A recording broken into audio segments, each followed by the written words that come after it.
Hi, welcome back to another episode of Tim's Garage. Today we're going to talk about heat management. And I've decided that there's a number of areas on the car that look like could be protected a little bit better from radiant heat and create a little bit of a barrier and insulate some of the components. The first thing that I did, and I've already got a video on this, was to create a heat shield for the power steering reservoir. And so I made a heat shield that bolts into two holes that are already existing on the vehicle, and I've managed to get this and form it up, and it mounts in the vehicle with just two bolts. It takes about, I don't know, 5 minutes to install. It's a very easy, simple way to create a barrier for the power steering pump and create a really nice heat shield. I did use some Thermo Coolant heat wrap on the outside of it as a barrier, but the goal was to be able to create a heat barrier and not have to move the power steering pump and just have something that quickly bolted on. I did manage just recently to go and get a prototype cutout, laser cutout from a friend of mine who has a sheet metal company, and from my template he made this laser cut prototype, and we're still waiting on pricing to figure out whether it's going to make sense to produce these, but for a simple bolt-in piece of tin, this is a pretty effective device for sheltering the power steering reservoir from radiant heat from the turbo. So that's the first thing.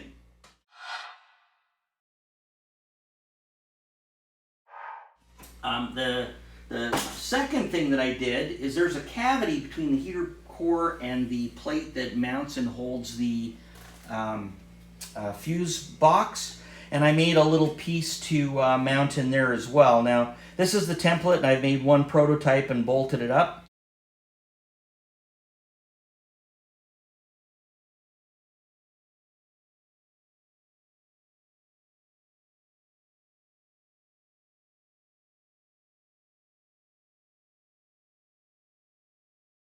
It's a little funky in the way it's shaped, the way it mounts in, but it seems to work pretty well. But I'm going to test that one out first and see whether or not it actually does what I want it to do, and if it does, then I may wind up getting these laser cut as well.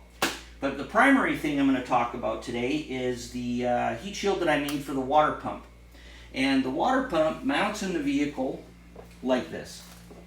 And as it mounts in the vehicle, the water pump is secured with some pretty heavy-duty bolts here and down here. But this nice big heavy bolt here allows me to remove these three bolts and replace them with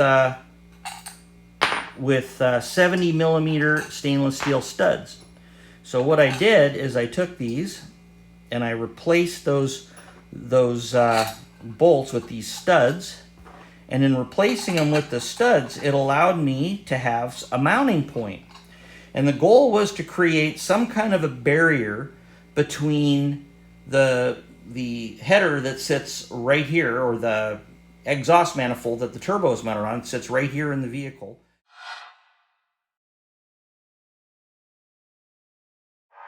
and is extremely close both to the heat pipe that runs across and to the water pump. And I believe that heat causes some challenges with the longevity of the seals in this. Now, there's some debate. I was told by one individual on our forum that the side loading of this gear is what's causing the failure, but I have another individual who tells me that when you have a gear-driven item, the side loading isn't nearly as significant as it is when it's a V-belt, and the V-belts actually create even more side load. So contrary to what I heard earlier, really it's the seal that's failing and not the bearing.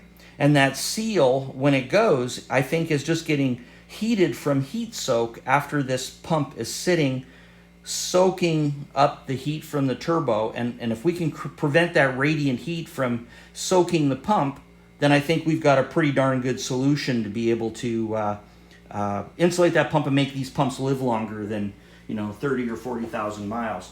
So what I did is I fabricated up a template, and I made a template, and this is kind of what the template looks like. It doesn't look like much here, but if we fold this up and we fold this up and we fold this up, we wind up with a nice little box that can act as a heat shield. So that's how the template folds up, just as a way of giving you an example of what it is. And then this is the inside piece that mounts inside the box. And this little template here, this box folds up and this piece fits inside, giving us the fitment of the box on the inside to close up that hole. So with that all said, I wound up going and getting these all laser cut. So this piece here is the inside fitment of this. So you can see that's the template for there. This is the template for this piece that needs to be bent up. And then this is the final piece that is an additional piece that winds up covering up the hole. So I've got these 3 pieces laser cut, and again, I'm getting these priced out to understand how it works. So this is the actual assembled box. So this is this piece bent up with this piece riveted inside it. You can see that it's bent up and riveted on the inside of that.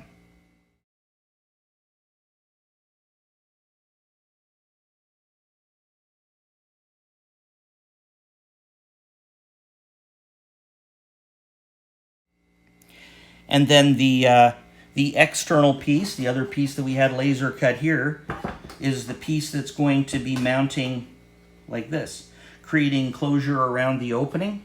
And I'll show you how this all fits up onto this particular pump. So I put some nuts on, I'm sorry, I skipped this step. I put some nuts on the back here that stop just short of the face of this so that the heat shield doesn't actually contact this face of the pump right here. So the nuts come down, and I'll show a photo of what those nuts look like, double nutted and stopped to create a face for this to tighten up against.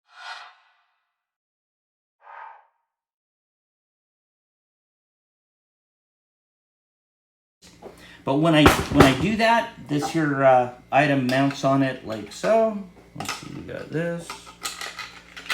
Okay, so we mount this, we take the other mounting piece, and we now have a heat shield that completely isolates the water pump, with the exception of this one little area right here from the very edge of the exhaust manifold.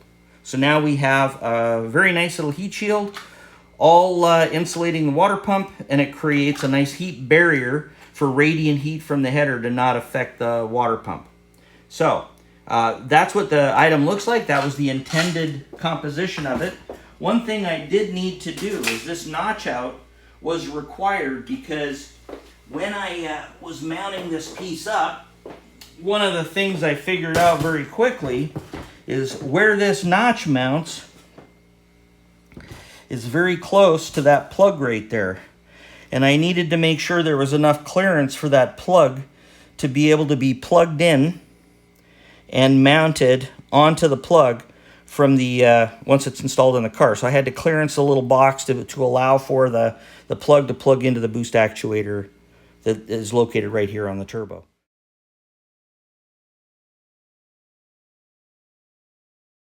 So with all that done, I've managed to be able to have the heat shield. So what I'll do is I'll stop here and I'll show you how it mounts onto the actual car.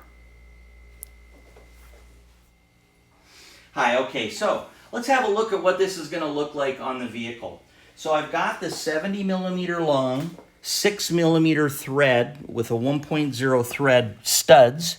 They're made out of stainless steel, and I've got them down installed down here onto the water pump, and there's 3 studs. There's one up here, there's one here, and there's one down at the bottom.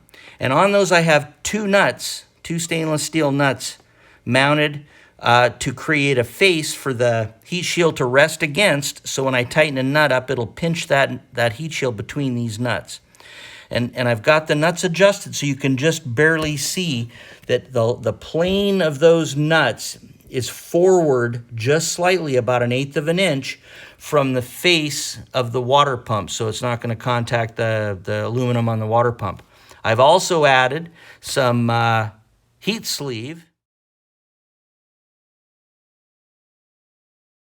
that I've put over top of the tube from the center of the header or the exhaust manifold all the way up, and I stuffed it into the tube here up against the seal so that it's actually got a little tube all the way up, and the heat shield goes all the way up inside this. Now, with that done, if you can just keep the camera on there, this is how the heat shield fits on. It's a fairly easy affair to install it. Okay, with the tubes on there, you can see that is the first piece of the heat shield already installed.